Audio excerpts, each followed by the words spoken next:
എന്റെ ആദ്യത്തെ ഷറഫലിന്റെ പ്രശ്നമൊന്നും ഇപ്പല്ലല്ലോ. ഷറഫലി സുഖമായിട്ട് ഹാപ്പി ആയിട്ട് ദുബായിൽ നല്ല വർക്ക് ചെയ്യുന്നുണ്ട്, നല്ല സന്തോഷത്തിലിരിക്കുന്നുണ്ട്. ഓനക്ക് സുഖാണ്, ഓന്റെ കുടുംബത്തിന് സുഖാണ്, നല്ല ഹാപ്പി ആയിട്ട് ഇരിക്കുന്നുണ്ട്. എന്തെങ്കിലും ഇനി വേറെ എന്തെങ്കിലും അറിയണ? അൽഹംദുലില്ലാ ഷറഫലിക്ക് സുഖാണ്. ഓനോന്റെ ഷോപ്പിൽ നല്ല രീതിയിൽ ജീവിക്കുന്നുണ്ട്. വെറുതെ ഓൻ എന്തിനാ എന്റെ ലൈവിലേക്ക് വലിച്ചയക്കണ്? അവൻ എന്റെ ഫ്രണ്ട്, അവന് സുഖാണ്. ഞാൻ അവനായിട്ട് സംസാരിക്കലുണ്ട്, ചാറ്റ് ചെയ്യലുണ്ട്. എന്റെ ഫ്രണ്ട്സ് ഉള്ളവരിട്ട് എല്ലാവരുടെ ചാറ്റ് ചെയ്യലും സംസാരിക്കലും എല്ലാം ഉണ്ട്. ഇനി എന്തെങ്കിലും നിങ്ങക്ക് അറിയണ? വേറെ എന്തെങ്കിലും അറിയണമെങ്കിൽ ചോദിക്കും. ഫുഡ് കഴിച്ചോ? കുട്ടികളെവിടെ? അടുത്തിനി എപ്പോഴാ ഷർഫലി വന്നിട്ട് പോണെന്നായിരിക്കും ചോദ്യം. ഷർഫലി ഇൻഷാല്ല നാട്ടിൽ വരട്ടെ. അവൻ ഇപ്പൊ ഗൾഫിലുള്ളല്ലേ. അവൻ നാട്ടിൽ വന്നതിന് ശേഷം അവനെ കൂട്ടിയിട്ട് പോവാനുള്ള സ്ഥലങ്ങളൊക്കെ നിങ്ങൾക്ക് കാണിച്ചു തരാം. ഓക്കെ, അതും കൂടി എല്ലാം അറിയണ്ടുള്ളൂ. സമാധാനായ? ഭാഷ അടിപൊളിയാണ് ഇത്ത. ചില ആൾക്കാർ അടിപൊളിയാണ് പറയുന്നു, ചില ആൾക്കാർ പാലക്കാടൻ ഭാഷ പറയുന്നു. നിന്റെ കാര്യം അറിഞ്ഞാൽ മതി, അത്രേ ഉള്ളൂ. എന്റെ മക്കളുടെ കാര്യം നിങ്ങക്ക് ഡെയിലി അറിയാൻ പറ്റും, ഡെയിലി ലൈവ് കാണാൻ പറ്റും. എന്നെ പറ്റി ചോദിക്കുക, എന്റെ മക്കളെ പറ്റി ചോദിക്കുക. ഞാൻ വിശദമായിട്ട് പറയാണ്. ഇപ്പൊ എവിടെയെങ്കിലും കിടക്കണ ഓനെ പറ്റിയിട്ട് ചോദിച്ചു പറഞ്ഞാൽ എനിക്ക് എപ്പോഴും പറഞ്ഞുതരാൻ പറ്റില്ല. മനസ്സിലാവണ്ട? അവനക്ക് സുഖാണ്, അവന്റെ കുടുംബത്തിന് സുഖാണെന്ന് മാത്രമേ പറയാൻ പറ്റുള്ളൂ. അൽഹംദുലില്ലാ സുഖമായിട്ടിരിക്കട്ടെ, എവിടെയാണെങ്കിലും സുഖമായിട്ടിരിക്കട്ടെ, അത്രയ്ക്ക് പറയാനുള്ളൂ. ഇനി എപ്പോഴാ ഷർഫലി വന്നിട്ട് പോണെന്നായിരിക്കും ചോദ്യം.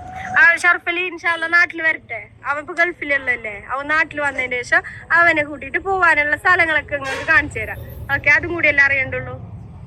സമാധാനായ? കേട്ടപ്പോ സമാധാനായ? എന്നാ വയറിനറിഞ്ഞ പോയി കടന്നുറങ്ങും. നിങ്ങള് മേക്കപ്പ് ഇടൂലേ? എനിക്ക് പിന്നെ രാത്രിയൊക്കെ മേക്കപ്പ് ഇട്ടിട്ട് ആര് വരുന്നു മക്കളെ? രാത്രി എന്തിനു മേക്കപ്പ് ഇടുന്നു? കിട്ടി ബോധിച്ചില്ലേ? നിന്റെ കാര്യം അറിഞ്ഞാൽ മതി, അത്രേ ഉള്ളൂ. എന്റെ മക്കളുടെ കാര്യം നിങ്ങക്ക് ഡെയിലി അറിയാൻ പറ്റും, ഡെയിലി ലൈവ് കാണാൻ പറ്റും. എന്നെ പറ്റി ചോദിക്കുക, എന്റെ മക്കളെ പറ്റി ചോദിക്കുക. ഞാൻ വിശദമായിട്ട് പറയാം. ഇപ്പൊ എവിടെയെങ്കിലും കിടക്കണ ഓനെ പറ്റിയിട്ട് ചോദിച്ചു പറഞ്ഞാൽ എനിക്ക് എപ്പോഴും പറഞ്ഞുതരാൻ പറ്റില്ല. മനസ്സിലാവണ്ട? അവനക്ക് സുഖാണ്, അവന്റെ കുടുംബത്തിന് സുഖാണെന്ന് മാത്രമേ പറയാൻ പറ്റുള്ളൂ. അൽഹംദുലില്ലാ സുഖമായിട്ടിരിക്കട്ടെ, എവിടെയാണെങ്കിലും സുഖമായിട്ടിരിക്കട്ടെ. വേണ്ട ആൾക്കാർക്ക് നമ്പർ വേണമെങ്കിൽ അവന്റെ തരാം. നിങ്ങൾ നേരിട്ട് തന്നെ വിളിച്ചിട്ട് ചോദിച്ചോളൂ കേട്ടാ. ഓക്കെ, അല്ലാണ്ട് ഞാനിപ്പോ എന്തതിനെ പറ്റിട്ട് പറയാം. ഷറഫലി മാത്രമല്ല, എനിക്ക് ഒരുപാട് ഫ്രണ്ട്സ് ഉണ്ട്. എന്റെ 10ാം ക്ലാസ്സിലെ കുറെ കൂട്ടുകാരുണ്ട്. ആരൊക്കെ ഉണ്ട്? കുറെ കൂട്ടുകാരുണ്ട്. അവരൊക്കെ എനിക്ക് മെസ്സേജ് അയക്കലുണ്ട്. ഷാജി സുഖല്ലേ, എവിടെയാണ്, എന്താണ്, ഞങ്ങൾ മീറ്റ് ചെയ്യലുണ്ട്, കാണലുണ്ട്, അങ്ങനെയൊക്കെ ഉണ്ട്. അതൊക്കെ ഇപ്പൊ നിങ്ങളോട് വിശദീകരിച്ച് പറയണമെന്നുണ്ടാ? അവരൊന്നും യൂട്യൂബിൽ വരാത്ത ആൾക്കാര്, നമ്മൾ കാണുന്ന ആൾക്കാര്.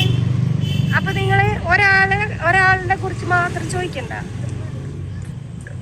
പിന്നെ ഞാൻ എന്റെ സാഹചര്യം കൊണ്ട് പറഞ്ഞതാണെന്ന് ഒരു 100 വട്ടല്ല 1000 വട്ടം ഞാൻ വിശദീകരിച്ച് പറഞ്ഞു കഴിഞ്ഞു.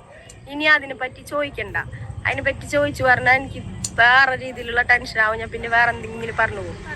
അങ്ങനെ അത്യാവശ്യം ഷർഫലിന്റെ കാര്യങ്ങൾ മാത്രം അറിയണമെന്നുണ്ടെങ്കിൽ ഷർഫലിന്റെ നമ്പർ നേരിട്ട് തരാം, ഗൾഫിലത്തെ നമ്പർ തരാം. ഓനോട് വാട്സപ്പിലാ അല്ലെങ്കിൽ ഓന്റെ ഷർഫലിന്ന് അടിച്ചു പറഞ്ഞാൽ എന്താണ് ഇൻസ്റ്റഗ്രാമിൽ ഓനുണ്ട്. ഇൻസ്റ്റഗ്രാമിൽ നിങ്ങൾക്ക് മെസ്സേജ് അയക്കാം, ചോദിക്കാം. എന്നെ പോലെ തന്നെ ഇൻസ്റ്റഗ്രാമിൽ അവനുണ്ട്. യൂട്യൂബ് മാത്രമാണ് അവനക്ക് ഇല്ലാത്തുള്ളൂ. ഇൻസ്റ്റഗ്രാം ഉണ്ട്. ഇൻസ്റ്റഗ്രാമിൽ നിങ്ങൾ ഷർഫലിന്ന് അടിച്ചു കൊടുത്താൽ മതി, അവന്റെ വരും. കേട്ടല്ലോ? അപ്പോൾ ചോദിച്ചവർക്കൊക്കെ നല്ല കണക്കിന് മറുപടി കൊടുത്തിട്ട് നമ്മുടെ പാലക്കാട് യൂട്യൂബറായിട്ടുള്ള സാജിദ ആവശ്യമില്ലാത്ത കാര്യങ്ങൾ ചോദിച്ചറിയുന്ന ആൾക്കാർക്ക് നല്ല മറുപടി തന്നെ ഇപ്പോൾ അവർ കൊടുക്കുന്നുണ്ട്. കഴിഞ്ഞ കാര്യങ്ങളെക്കുറിച്ച് ഇങ്ങനെ കുത്തി നോവിക്കാൻ ചില ആളുകൾക്ക് ഭയങ്കര ഇഷ്ടമാണ്, ഭയങ്കര രസമാണ്. നമുക്ക് 1, 2, 3 വീഡിയോസൊക്കെ ചെയ്ത് വിമർശിക്കാൻ, നമ്മുടെ അഭിപ്രായം പറയാം. പക്ഷെ നിരന്തരം ഒരാളെ പിന്തുടർന്ന് ഇതുപോലെ ശല്യം ചെയ്യുക എന്നുള്ളതിനോട് ഒരിക്കലും യോജിക്കാൻ കഴിയാത്ത ഒരാളാണ് ഞാൻ. അതുകൊണ്ട് തന്നെ നല്ല രീതിയിൽ അവർ സൗമ്യമായ ഭാഷയിൽ മറുപടി കൊടുക്കുന്നുണ്ട്. ചോദിച്ചവനൊക്കെ വയറ് നിറച്ച് കിട്ടി നല്ല സന്തോഷമായിട്ട് തിരിച്ചു പോയിട്ടുണ്ട്.